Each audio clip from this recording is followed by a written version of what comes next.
મિત્રો, આજના સમાજની વાસ્તવિકતા અને કડવી સચ્ચાઈ.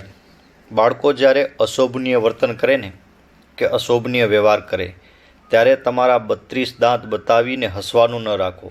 તમારા 32 દાંત જોઈ અને બાળક વધારે પ્રોત્સાહિત થાય છે. 50 કે 60 વર્ષ પહેલાં ઘરમાં એક પ્રકારની મમ્મી કે પપ્પાની ધાક હતી. સ્કૂલમાં શિક્ષકોની ધાક હતી. ઘરમાં મા બાપનો હાથ અને સ્કૂલમાં ટીચરની લાકડી ઉપડતી જ્યારથી બંધ થઈ ગઈ ત્યારથી પોલીસની લાકડીઓનો માર વધી ગયો. ભાષા ઉપરનું નિયંત્રણ જતું રહ્યું. એવું ના વિચારો કે એ સમયે વડીલો બાળકો ઉપર પ્રેમ નહોતો. અરે, પ્રેમ તો એટલો હતો કે એ સમયે ઘરડા ઘરનું પ્રમાણ નહીં જેવું હતું. હવે દરેક 4 રસ્તે ઘરડા ઘર ખુલવા લાગ્યા છે. કુમળા મગજમાં બાવળ વાવી કેરીની અપેક્ષા કેવી રીતે રખાય? ડિસિપ્લિન ઘરથી અને ઘડતર સ્કૂલથી ચાલુ થાય છે, જેનો સ્પષ્ટ અભાવ સમાજ વ્યવસ્થા ઉપર આજે દેખાઈ રહ્યો છે. સમય પ્રમાણે ઘરમાં આવી જવી, વડીલો સાથે સભ્યતાથી વર્તન વ્યવહાર કરવો, ઘરની બહાર નીકળીએ ત્યારે આંખના ઇશારાથી કંટ્રોલ કરવાની રીત મા બાપની અનોખી હતી. બહાર તોફાન કરતા બાળકો પણ આંખની ભાષા ઉપર સમજી લેતા કે ઘરે પહોંચ્યા પછી માર પડવાનો છે.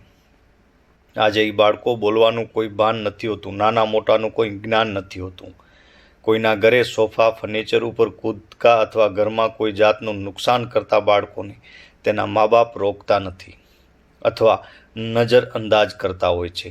મા બાપના આવા વિચિત્ર વર્તનથી ઘણી વખત સામેની વ્યક્તિ દુઃખી થાય છે અથવા તેમના બાળકોને ઠપકો તેમના મા બાપને બદલે પોતે આપવો પડે છે.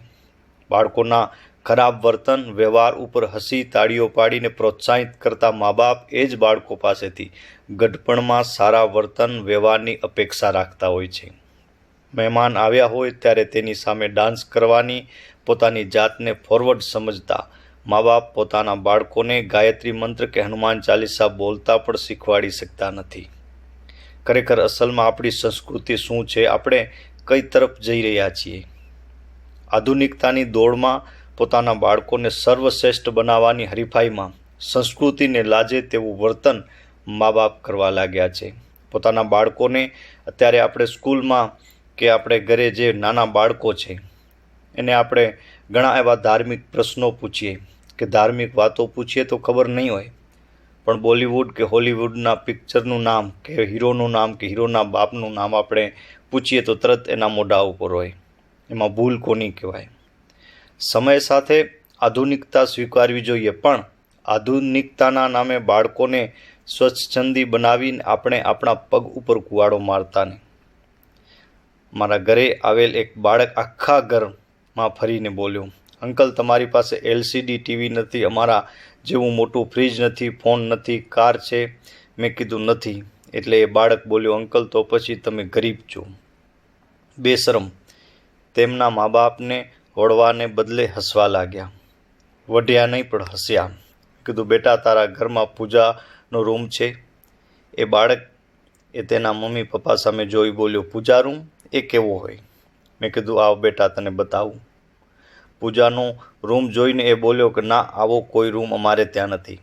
બેટા, જે ઘરમાં ભગવાનનું સ્થાન નથી એ દુનિયાનો સૌથી વધુ ગરીબ વ્યક્તિ કહેવાય. પૂછી લે તારા મમ્મી પપ્પાને. બાળકને તેના મમ્મી પપ્પાની મુંડી નીચે થઈ ગઈ. મિત્રો, પોપટ બોલે ઘરની વાણી, તમે જેવું બોલો તેવું તમારા બાળકો બોલે. કુમળો છોડ હોય ત્યારે જેમ વાળો તેમ વળે, એ યાદ રાખવું. એક વખત જીભ અને હાથ છૂટો થઈ ગયો.